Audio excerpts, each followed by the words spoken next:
नमस्कार, मैं आशुतोष जोशी और आप देख रहे हैं न्यूज़ 18। 8वें वेतन आयोग की सबसे बड़ी एक्सरसाइज शुरू हो चुकी है।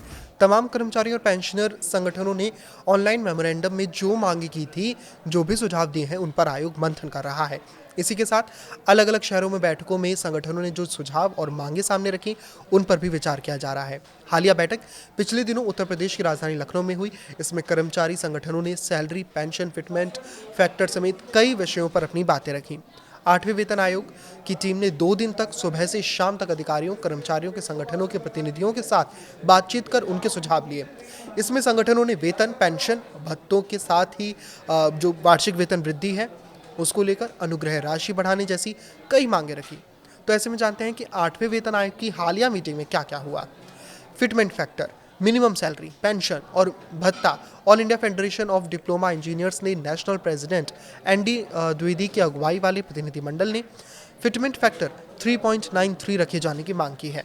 संगठन ने इसी के साथ जूनियर इंजीनियर्स की मिनिमम सैलरी 1,39,000 रुपये करने की भी मांग की है। एनुअल इंक्रीमेंट यानी वार्षिक वेतन वृद्धि को 3 से बढ़ाकर 6% किए जाने की भी मांग की है।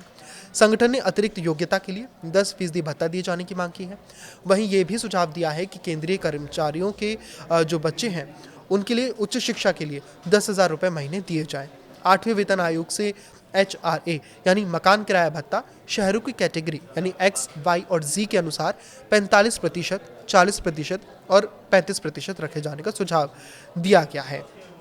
इसके अलावा इंजीनियर्स के इस फेडरेशन ने वर्तमान पे लेवल 6, 7 और 8 को एक साथ मर्ज किए जाने का सुझाव भी दिया है। इसी तरह लेवल 9 और 10 को भी एक साथ मर्ज किए जाने का सुझाव दिया है। पुरानी पेंशन बहाल किए जाने का मुद्दे पर भी जो चर्चा है वो हुई। घर बनाने को 2 करोड़ तक, गाड़ी के लिए 15 लाख एडवांस मिले, ये उनकी मांग है। केंद्रीय कर्मचारियों को नया घर खरीदना हो या फिर घर बनवाना हो, इसके लिए संगठन ने मांग की है कि उन्हें एडवांस के तौर पर ज़्यादातर 2 करोड़ रुपए दिए जाए। वहीं कार खरीदने के लिए भी एडवांस यानी अग्रिम के तौर पर मैक्सिमम लिमिट 15 लाख रुपए किए जाने की मांग की गई है। छुट्टियों के मामलों में क्या मांगे रखी गई हैं कि कर्मचारियों के लिए लीव पॉलिसी में भी बदलाव का सुझाव है। इसमें इमरजेंसी लीव यानी आकस्मिक अवकाश 15 दिन का करने की मांग की है। वहीं अर्जित अवकाश यानी कि अर्नड लीव की सीमा 300 से बढ़ाकर 600 दिन किए जाने की भी मांग है। साथ ही मातृत्व अवकाश यानी मैटरनिटी लीव उसको 240 दिन के साथ ही 45 दिन का पितृत्व अवकाश के प्रावधान रखने का भी सुझाव दिया गया है।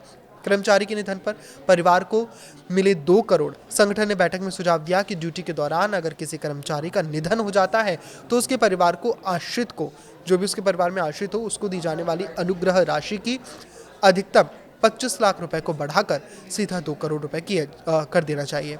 वहीं कार खरीदने के लिए भी एडवांस यानी अग्रिम के तौर पर मैक्सिमम लिमिट 15 लाख रुपए किए जाने की मांग की गई है, जो हम पहले ही बता चुके हैं। छुट्टियों के मामलों में जो तमाम मांगे की जा रही हैं कि कर्मचारियों के लिए लीव पॉलिसी में भी बदलाव है।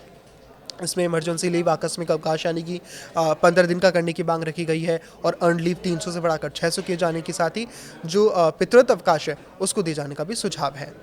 तो संगठन ने बैठक में सुझाव ये दिया है कि ड्यूटी के दौरान अगर कोई मर भी जाता है या उसका किसी तरह से निधन हो जाता है तो 25 लाख रुपए को बढ़ाकर अब 2 करोड़ कर दिया जाए।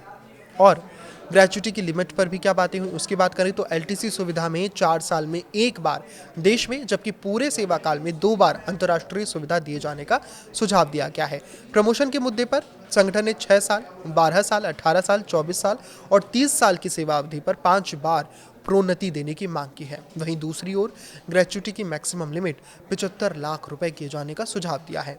इन संगठनों ने भी सामने रखे प्रस्ताव अखिल भारतीय वेतन और वरिष्ठ लेखा अधिकारी संगठन ने 4थे, 5वें, 6ठे और 7वें वेतन आयोग की ओर से विभिन्न लेखा संगठनों के लिए समान वेतनमान और सेवा शर्तों की संस्तुति किए जाने के बावजूद केंद्रीय सिविल लेखा सेवा अधिकारियों के वेतनमान की विसंगतियों को दूर करने की मांग रखी है। साथ ही पदानुक्रम की विसंगतियां भी दूर करने का सुझाव दिया है। इस संगठन की ओर से प्रेसिडेंट गीतांजलि और महासचिव कौशल मिश्रा ने आयोग के सामने अपने सुझावों और जितनी भी मांग है उन सबको रखा।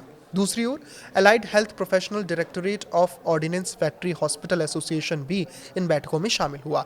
इसके प्रेसिडेंट कौशल श्रीवास्तव की अगुवाई में प्रतिनिधिमंडल ने सैलरी और भत्ते बढ़ाए जाने को लेकर अपनी बात रखी है। इस पर आपकी क्या राय है हमें कमेंट करके जरूर बताएं। लाइक करें, शेयर करें और इसी तरह जुड़े रहें। नमस्कार।